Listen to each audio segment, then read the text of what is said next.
ओम नमः शिवाय। हर हर महादेव। दोस्तों, सावन का पावन पवित्र महीना शुरू होने वाला है और इस बार सावन के महीने में आप किस प्रकार पूजा करें, हमें पूजा कैसे कर सकते हैं, व्रत कैसे करना है, इस विषय में आज का वीडियो है। आज के वीडियो में आपको यह जानकारी मिलेगी सावन के महीने में प्रतिदिन भगवान शिव शंकर का पूजन कैसे करते हैं। इसकी बहुत ही सरल पूजा विधि आज के इस वीडियो में मैं बताऊंगी। रोज़ाना हमें भगवान शिव शंकर का पूजन करना है तो एक चौकी लगाना तो रोज़ाना पॉसिबल नहीं है, लेकिन आप घर के मंदिर में भी पूजा कर सकते हैं और आप चाहें तो इस तरह से चौकी भी लगा सकते हैं। आप चाहें तो किसी पास के शिव मंदिर में जाकर भी यह पूजा कर सकते हैं और आप चाहें तो अपने घर में भी सरल पूजा विधि से पूजा कर सकते हैं। आपको एक थाली लेनी है। थाली आप कांसे की ले लें या स्टील की, तांबे की, पीतल की, जैसी भी थाली हो आप वो ले लें। अगर आप स्टील की थाली ले रहे हैं तो उस पर शिवलिंग को कभी भी डायरेक्ट नहीं रखना चाहिए, उसके नीचे बेलपत्र अवश्य रखें। देखिए, भगवान शिव शंकर के पूजन में बेलपत्र का बहुत अधिक महत्व है, तो पूरे महीने आप भगवान शिव शंकर का पूजन करें तो बेलपत्र जरूर समर्पित करें। आप चाहें तो इकट्ठे बेलपत्र ले आएँ और आप उनको 10 दिन फ्रिज में या किसी गीले कपड़े में रखकर भी स्टोर कर सकते हैं। बेलपत्र कभी बासी नहीं होते हैं। सावन के महीने में भगवान भोलानाथ की पूजा करने के लिए हमें बेसिक सी सामग्री चाहिए होती है। तो देखिए हमें क्या क्या सामान चाहिए। हमें 1 लोटा शुद्ध जल चाहिए। तांबे का लोटा ले लें और आप इसमें गंगा जल डाल लें। थोड़ा सा कच्चा दूध भी ले लें। इसके साथ ही हमें चंदन लेना है। चंदन आप पीला भी ले सकते हैं और आप चाहें तो बाज़ार से लाल चंदन भी मिलता है, आप वह भी ले सकते हैं। इत्र की एक छोटी सी इस तरह की बोतल ले लें। आप भगवान को गंधोदक स्नान भी करा सकते हैं। इत्र थोड़ा सा जल में डालकर उसे गंधोदक स्नान बोला जाता है। और इस तरह आप एक वस्त्र रूपी अर्पित करने के लिए कलावा ले लें, एक जनेऊ ले लें और थोड़ी सी मिश्री या सफ़ेद मिठाई जो भी आपके पास हो वो ले लें, क्योंकि सफ़ेद मिठाई भगवान भोलेनाथ को विशेष प्रिय है। धूप दीप ले लें, कच्चे चावल ले लें, ध्यान रहे अक्षत टूटे फूटे नहीं होने चाहिए। और उसके बाद जो भी आपके पास फल हो मौसमी, आप उसे भोलेनाथ को अर्पित करने के लिए ले लें। बेलपत्र, शमी पत्र, सफ़ेद पुष्प, मदार के पुष्प, जो भी आपके पास हो आप वो भगवान भोलेनाथ को अर्पित करें। और शिवलिंग अगर आपके पास नहीं है तो आप मिट्टी का शिवलिंग बनाकर भी पूजा कर सकते हैं। इसके साथ ही आप दक्षिणा अवश्य ले लें, क्योंकि दक्षिणा हमारी पूजा में रही हुई कमियों को पूरा करती है। और देखिए, इस तरह मैंने एक चौकी बिछा ली है। चौकी पर मैंने सफ़ेद वस्त्र बिछा लिया है, क्योंकि सफ़ेद वस्त्र और सफ़ेद चीज़ें भगवान भोलेनाथ को विशेष प्रिय हैं।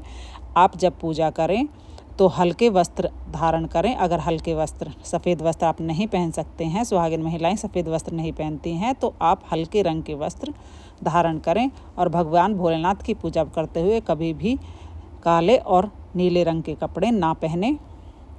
इस तरह देखिए, एक थाली ले ले। थाली पे मैंने बेलपत्र रखा है। बेलपत्र की डंडी का भाग आगे की तरफ है, जिस तरफ जलहरी का मुख रहता है, और इस तरह मैंने शिवलिंग रखकर आप 4 बार गंगा जल मिश्रित जल से आचमन कराइए। इस तरह जल छोड़ते हुए हमें एक धार में अभिषेक करना है। शिवलिंग का जब भी आप अभिषेक करें तो शिवलिंग का कोशिश करें कि यह जो जलधारा है वह टूटे ना। जलधारा एकदम पतली होनी चाहिए, ज़्यादा तेज़ी में आप अभिषेक ना करें। अब इसके बाद हम कच्चे दूध से अभिषेक कर लेंगे शिव जी को। यहाँ पर अगर आपको गाय का कच्चा दूध मिल जाता है तो बहुत ही अच्छा रहेगा, ना मिले तो जो भी दूध उपलब्ध हो आप उससे अभिषेक करें। और बाद में फिर आप जल से अभिषेक दोबारा करें। शुद्ध जल से अभिषेक कराकर आप इस जल को किसी भी गमले या पेड़ में डाल सकते हैं, लेकिन जब आप जल को डालें तो इस बात का विशेष ध्यान रखें कि आपका मुख पूर्व दिशा की तरफ होना चाहिए। और इस बेलपत्र को हम गंगा जल से धोकर दोबारा भी यूज़ कर सकते हैं। तो देखिए, इस बार सावन का महीना, क्योंकि पूरे 5 सावन के सोमवार पड़ने वाले हैं, तो इस बार तरह स्नान कराने के बाद हम शिवलिंग का अंग पोषण कर लेंगे और इस बेलपत्र को हम दोबारा यूज़ कर सकते हैं धोकर। और यह जो जल है अभिषेक का, इसे हमें तुलसी के पौधे में नहीं डालना है और किसी भी पौधे गमले में हम इसे डाल सकते हैं। इसके बाद हम वापस से उसी थाली को साफ करके बेलपत्र के आसन पर भगवान शिव शंकर को विराजमान कर देंगे। अब स्नान करने के बाद जिस तरह से वस्त्र पहने जाते हैं, ठीक उसी तरह के वस्त्र की भावना से यहाँ पर मैंने भगवान शिव शंकर को कलावा अर्पित किया है। और सबसे पहले हम शुद्ध देसी घी का एक दीपक जलाएंगे। दीपक जलाकर फिर हम भगवान का श्रृंगार करेंगे। इस तरह त्रिपुंड बनाकर चंदन से मैं श्रृंगार कर रही हूँ। आप चाहें तो सफ़ेद चंदन से भी त्रिपुंड बना सकते हैं और आप चाहें तो लाल चंदन से भी त्रिपुंड बना सकते हैं और भगवान शिव का अभिषेक कर सकते हैं, 16 श्रृंगार कर सकते हैं। और इसके बाद अक्षत जो कि थोड़ा सा गीला करके हम उन्हें अर्पित कर देंगे। इसके बाद हम भगवान भोलेनाथ को जनेऊ अर्पित करेंगे। अगर आपके पास जनेऊ नहीं है तो आप कलाव्या रूपी जनेऊ भी अर्पित कर सकते हैं। और उसके बाद हम भगवान को अक्षत चावल अर्पित करेंगे, लेकिन ध्यान रहे अक्षत टूटे फूटे नहीं होने चाहिए। इसके बाद हम भगवान को इत्र अर्पित करेंगे। आप चाहें तो उन्हें गंधोदक स्नान भी, जैसे कि मैंने पहले वीडियो में बताया है, करा सकते हैं। एक जल में थोड़ा सा इत्र डालकर गंधोदक स्नान कराएं। और इसके बाद हम 1 बेलपत्र, 2 बेलपत्र, 5, 7 जितने भी बेलपत्र आप चढ़ाना चाहें, डंडी तोड़कर आप चिकने साइड से इस तरह भगवान भोलेनाथ को चंदन से टीका लगाकर बेलपत्र चढ़ा सकते हैं। भगवान शंकर को इस तरह अर्पित करें कि जो डंडी वाला भाग है वह जलहरी की तरफ होना चाहिए। और देखिए, बेलपत्र आप एक बार 1 हफ्ते में 10 दिन के लिए लेकर आ जाएं। बेलपत्र कभी भी बासी नहीं होता है। इसके बाद हमने सफ़ेद फूल भगवान शिव शंकर को अर्पित कर दिए हैं। जो भी फूल उपलब्ध हो आपके पास, आपको भगवान को अर्पित कर दें। सावन के महीने में यह चीज़ें आसानी से मिल जाती हैं। आप चाहें तो उन्हें धतूरे के फूल या पत्ते भी अर्पित कर सकते हैं। और शमी पत्र अर्पित कर दिया है मैंने। और देखिए, सफ़ेद भोग भगवान शिव शंकर को अति प्रिय है, तो आप बतासा, मिश्री, चीनी जो भी आपके पास हो आप वह उन्हें अर्पित कर दें।